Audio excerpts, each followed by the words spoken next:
কেউ যদি দেখতে চায় আমি তাদেরকে অনুরোধ করবো ঢাকা বিশ্ববিদ্যালয়ের কলাভবনের নারীদের জন্য যে কমন রুম আমরা সংস্কার করেছি সেটা দেখলেই প্রত্যেকেই বুঝতে পারবে নারীদের জন্য আমরা কি করেছি।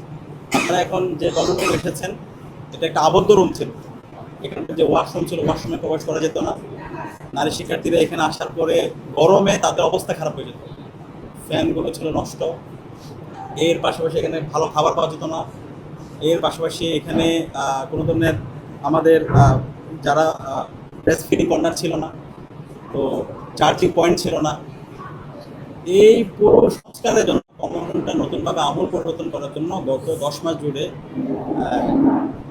লাগাতার পরিশ্রম করে যাচ্ছে আমাদের ডাকসুর কমন রুম রিডিং এবং ক্যাপ্টেনের সম্পাদক উম্মে সালমা।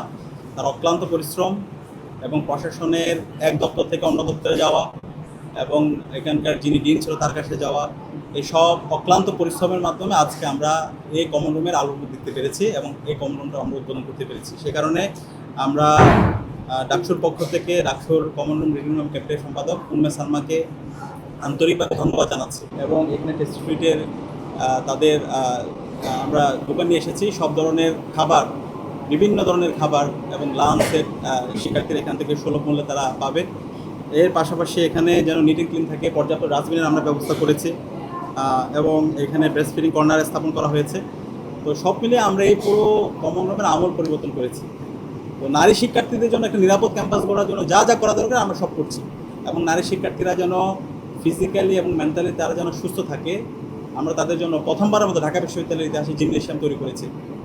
3 মাস হয়ে গেছে সেই জিমনেশিয়াম বিশ্ববিদ্যালয়ের ট্রেজারের আমলাতান্ত্রিক জটিলতার কারণে আমরা এখন পর্যন্ত সেটা ওপেন করতে পারিনি।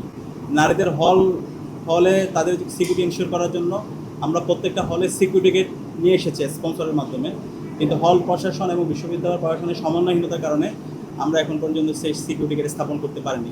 তো আমরা বলতে পারতাম, আমরা বিশ্ববিদ্যালয় প্রশাসনকে শুধু বলে আমরা বসে থাকতে পারতাম, কিন্তু আমরা বসে কোনো একটা বিশ্ববিদ্যালয় প্রশাসনকে বলার পর আমরা বসে থাকি না, আমরা বিকল্প স্পন্সর এবং যে লজিস্টিক সেটা আমরা নিয়ে আসি। তো এত অসহযোগিতার পরও আমরা প্রত্যেকটা জায়গায় আমরা কাজ করে যাচ্ছি এবং এই কমন রুমটা করার ক্ষেত্রে আমাদেরকে তৎকালীন যিনি ডিন ছিল আমাদেরকে সহায়তা করেছে, বর্তমান ডিনও আমাদেরকে সহায়তা করেছে। আমরা আশা করব বাকি যে প্রজেক্টগুলো এখন আটকে আছে বিশ্ববিদ্যালয় পড়াশোনা আমাদেরকে সহায়তা করবে, আর আমরা বিশ্ববিদ্যালয়ের সকল স্টেক হোল্ডারদেরকে সাথে নিয়ে শিক্ষার্থীদেরকে সাথে নিয়ে এখন পর্যন্ত যে প্রজেক্টগুলো আলোর মুখ দেখেনি সেগুলো আমরা শিক্ষার্থীদেরকে সাথে নিয়ে যৌক্তিক আন্দোলনের মাধ্যমে প্রত্যেকটা দাবি আমরা আদায় করে নেব ইনশাআল্লাহ। আর নারী শিক্ষার্থীদের জন্য সুসংবাদ হলো তাদের দীর্ঘদিনের দাবি, আমাদের 3টা হল ক্যাম্পাসের বাইরে আছে, সুফিয়া কামাল হল, ফজিলুন্নেসা মুজিব হল এবং কুয়েত মৈত্রী হল। তাদের জন্য আমরা নতুন একটা বাস নিয়ে আসছি 2 তলার, সেই বাসের মাধ্যমে শিক্ষার্থীরা যাতায়াত করতে পারবে এবং ওই বাসের মধ্যে সব ধরনের আধুনিক ফেসিলিটিস থাকবে এবং ওই বাস আশা করতেছি ইনশাআল্লাহ আগামী মাসের মাঝামাঝি সময়ে সেটা আমরা চালু করতে পারবো। এর বাইরেও আমাদের শিক্ষার্থীদের মাতৃত্বকালীন ছুটি, যেটা নিয়ে আমাদের নারী প্রতিনিধিরা দীর্ঘদিন ধরে কাজ করছে, সেটাও ইতিমধ্যে অনুমোদন হয়েছে। মাতৃত্বকালীন ছুটি এবং তাদের গার্ডিয়ানদের জন্য guardian lounge, day care centre, সেগুলো নিয়ে আমরা কাজ করছি। তো ডাকসুর জায়গা থেকে আমরা শিক্ষার্থীদের কাছে দেওয়া প্রত্যেকটা কমিটমেন্ট আমরা অ্যাড্রেস করছি।